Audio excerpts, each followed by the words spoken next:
KKN 77 Unit V Kelompok 104 Desa Sawahan Universitas Atmajaya Yogyakarta mempersembahkan potensi wisata edukasi Goa Sabto Argo.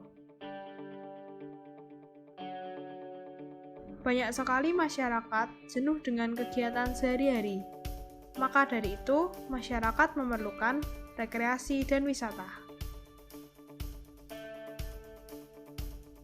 Terdapat banyak sekali alternatif tempat rekreasi di Pulau Jawa, mulai dari wisata buatan seperti pasar malam dan waterboom, hingga wisata alami seperti gua wisata dan taman.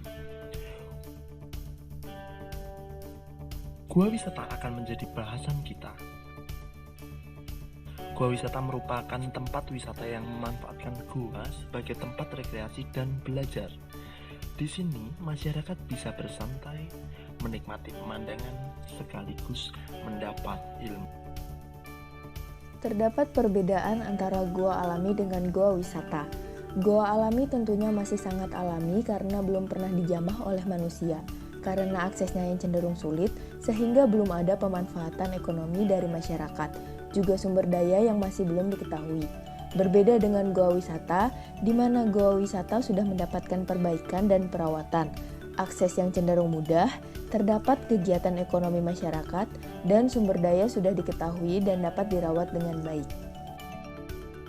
Berikut contoh goa wisata.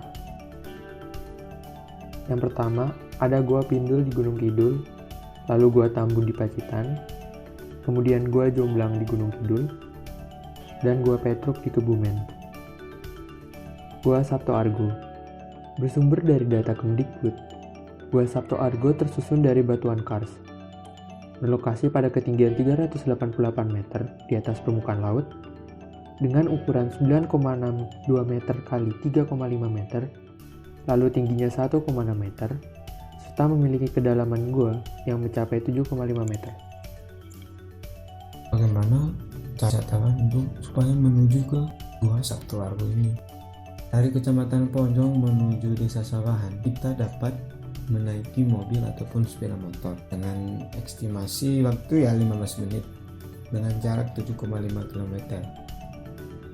Setelah sampai di Desa Sawahan, nanti kita direkomendasi menggunakan motor, karena kalau mobil itu tidak memungkinkan karena jalannya masih kurang bagus. Desa Sawahan ke Gua Sabto Argo itu tidak terlalu jauh sih. Selanjutnya, mari kita bahas mengenai potensi Gua Sabto Argo itu sendiri. Lokasi Gua Sabto Argo memiliki pemandangan yang sangat indah.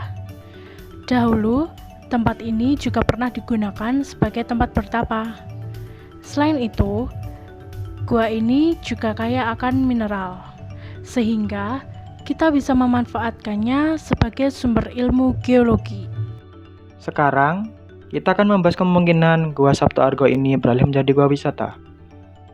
Dampak positif pengembangan Gua Sabto Argo menjadi gua wisata edukasi meliputi yang pertama yaitu masyarakat dapat menikmati liburan sekaligus belajar di alam gua. Kedua, dapat menjadi tempat penelitian mahasiswa atau institusi lainnya. Ketiga, warga dapat membuka warung atau layanan jasa guide sebagai sumber penghasilan. Selanjutnya, dengan adanya goa ini di Desa Sawahan, pihak desa dapat melakukan promosi hasil olahan produk desa dengan mudah. Terakhir, membuka kesempatan perbaikan sarana dan prasarana Desa Sawahan oleh pemerintah daerah.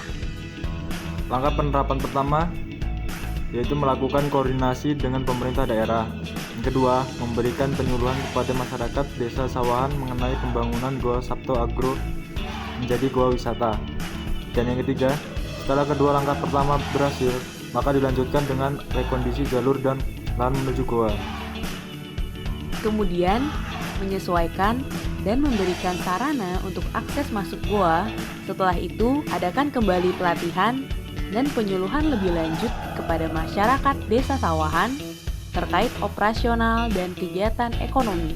Dan yang terakhir adalah melakukan promosi wisata baik dengan media konvensional maupun media baru. Serta lakukan evaluasi atas program ini secara rutin. Analisis SWOT. Yang pertama, kekuatan. Gua Sabto Argo memiliki potensi keindahan alam dan potensi lainnya yang berdasarkan dampak positif dari pembangunan Gua Sabto Argo menjadi gua wisata. Lalu, kelemahan dari Gua Sabto Argo yakni akses yang sulit untuk dimasuki oleh kendaraan besar. Maka dari itu, perlu adanya pembenahan jalur dan lahan menuju ke Gua Sabto Argo. Selanjutnya, kesempatan dan ancaman. Gunung Kidul terkenal akan gua wisatanya, sehingga hal ini dapat menarik wisatawan untuk mengunjungi semua gua wisata termasuk Gua Sabto Argo. Namun, hal ini juga dapat menjadi ancaman apabila promosi Gua Sabto Argo sebagai gua wisata masih kurang. Maka dari itu, diperlukan promosi yang kuat dan secara konstan agar Gua Sabto Argo menjadi lebih dikenal masyarakat. Kesimpulan, Gua Sabto Argo memiliki potensi untuk dibangun menjadi gua wisata. Hal ini berdasarkan kondisi alamnya dan juga pengaruh positif pembangunan Gua Sabto Argo menjadi gua wisata edukasi. Maka dari itu, kembangkanlah potensi. Mari kita kembangkan juga kesejahteraan desa.